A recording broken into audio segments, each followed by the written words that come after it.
సగటు 24, ఇది 24 ఇచ్చాడు, ఇది 24 ఇచ్చాడు. సో 1/1 మనము క్వశ్చన్స్ క్రియేట్ చేద్దాం. A1 ఎంత, A5 ఎంత, A1 ప్లస్ A5 ఎంత, A1 మైనస్ A5 ఎంత, A2 ప్లస్ A4 ఎంత,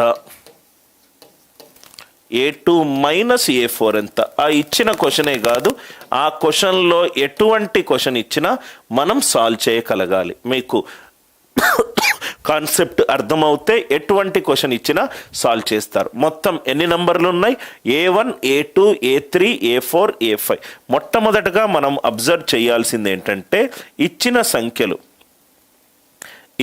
సంఖ్యలు నవ్వు గనక మీరు అబ్జర్వ్ చేస్తే ఇవి వరుస సంఖ్యలు, ఇచ్చిన సంఖ్యలు వరుస సంఖ్యలు. ఇది 24 అయిపోయింది అనుకోండి, వరుస సంఖ్యల మధ్యలో తేడా ఎంత ఉంటుంది? 1 ఉంటుంది, 1 ఉంటుంది. వరుస సంఖ్యల మధ్యలో తేడా ఎంత ఉంటుంది? 1 ఉంటుంది, 1.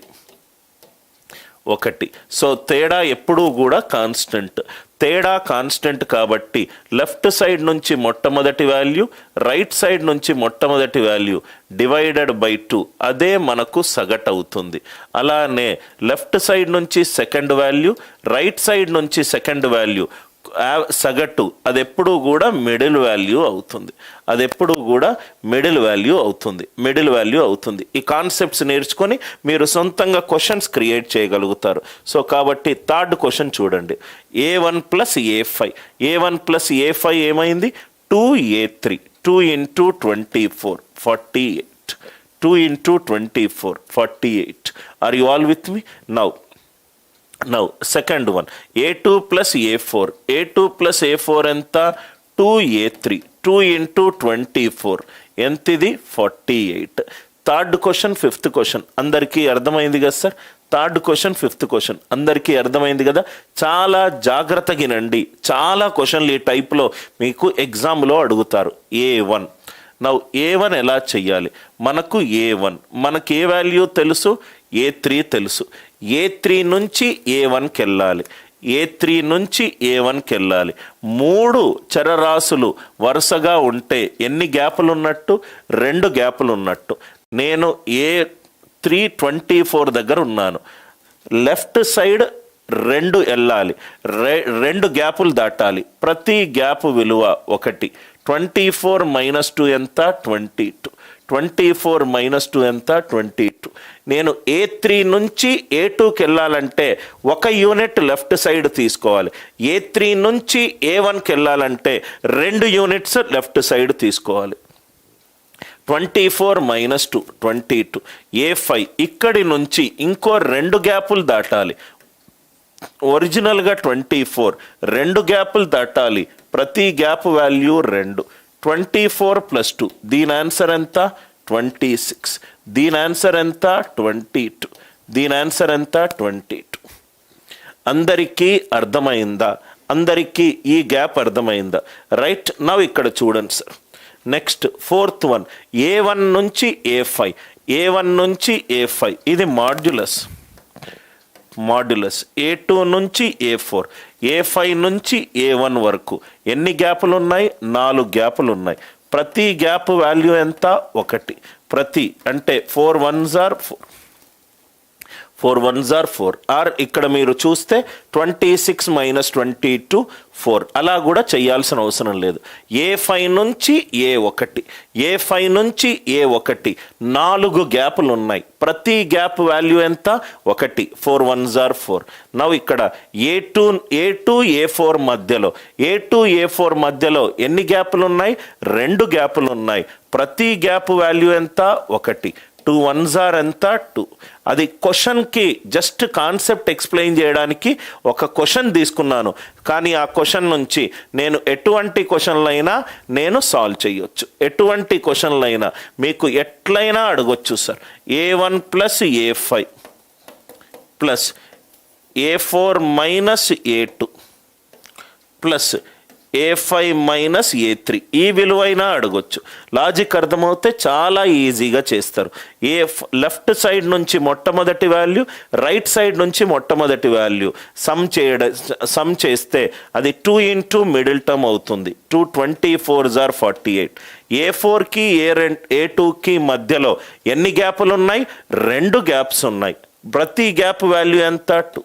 A5కి A3కి మధ్యలో ఎన్ని గ్యాప్స్ ఉన్నాయి? 2 గ్యాప్స్ ఉన్నాయి. 2 1s are 2. 4 ప్లస్ 48. ఆన్సర్ ఎంత? 52. ఈ 7 ప్రాబ్లంలు అందరికీ క్లియర్గా రైట్, అందరికీ క్లియర్గా అర్థమైందా? అందరికీ క్లియర్గా అర్థమైందా? ఒకసారి చూడండి సార్. అందరికీ A1 A2 A3 A4 A5 నేను మళ్ళీ చెప్తున్నాను, ప్రాబ్లం సాల్వ్ చేయడం మన ఉద్దేశం కాదు. ఆ ప్రాబ్లంలో ఉన్న కాన్సెప్ట్ని అర్థం చేసి అన్ని కొత్త రకాల క్వశ్చన్లు క్రియేట్ చేయడంలోనే మన రైట్ కాన్ఫిడెన్స్ బిల్డ్ అవుతుంది. ఒకటే ఒక క్వశ్చన్, జనరల్గా ఈ ఒక్క క్వశ్చన్ సాల్వ్ చేయడము నా ఉద్దేశం కాదు సార్. ఏవైనా క్వశ్చన్లు సాల్వ్ చేయగలగాలి. మొత్తం 7 క్వశ్చన్లు సాల్వ్ చేశాను. మళ్ళీ ఇంకోసారి చెప్తున్నాను సార్. రైట్, A1 కనుక్కోవాలి. A3 అనేది సగటు వాడిచ్చాడు. చంద్రకళ చూడమ్మా, A1 A2 A3 A4 A5. A3 వాడిచ్చాడు 24. A1 2 యూనిట్లు వెనక్కి వెళ్ళాలమ్మా. 24 యాక్చువల్గా నేను 24 దగ్గర ఉన్నాను. A1 వెళ్ళాలి. 2 యూనిట్లు 2 గ్యాపులు దాటాలి. ప్రతి గ్యాప్ వాల్యూ ఎంత? ప్లస్ 24 మైనస్ 2 ఎంత? 22. 24 మైనస్ 2 ఎంత? 22. A5 నేను రైట్ సైడ్ వెళ్ళాలి. 2 గ్యాపులు దాటాలి. 24 ప్రతి gap value 1. 24 plus 2. A1 plus A5 left side నుంచి ఫస్ట్ 1, రైట్ సైడ్ నుంచి ఫస్ట్ 1. అది ఏమవుతుంది? 2 ఇంటూ సగటు అవుతుంది. 2 into 24 48. A1 minus A5. A5 నుంచి A1కి మధ్యలో గ్యాప్ ఎన్ని గ్యాపులు ఉన్నాయమ్మా? 4 గ్యాపులు. ఏ ప్రాబ్లము ఏ యాక్స్ అవసరం లేదు, సింపుల్ లాజికల్గా సాల్వ్ చేయొచ్చు. 4 1s are 4. A2 plus A4 second term left side నుంచి, సెకండ్ టర్మ్ రైట్ సైడ్ నుంచి, divided by 2. 2 into middle term. 2 24s are 48. A2 A4 ఈ రెండిటి మధ్య gap 2 1s are 2. A1 plus A5 ఈ వాల్యూ ప్లస్ ఈ value 2 into middle term. A4 A2 మధ్యలో gap ఎంత? 2. A5 A3 మధ్యలో గ్యాప్ ఎంత? 2. అందరికీ అర్థమైందా సార్? యావరేజ్ పాజిటివే ఉండాలన్నా లేదు, ఇచ్చిన నంబర్లను బట్టి. ఇవన్నీ సహజ సంఖ్యలు. ఇచ్చాడా సార్ వాడు సహజ అని? 5 కాన్సిక్యూటివ్ నంబర్స్. సో 5 వరుస నంబర్లు అన్నాడు కదా ఇక్కడ.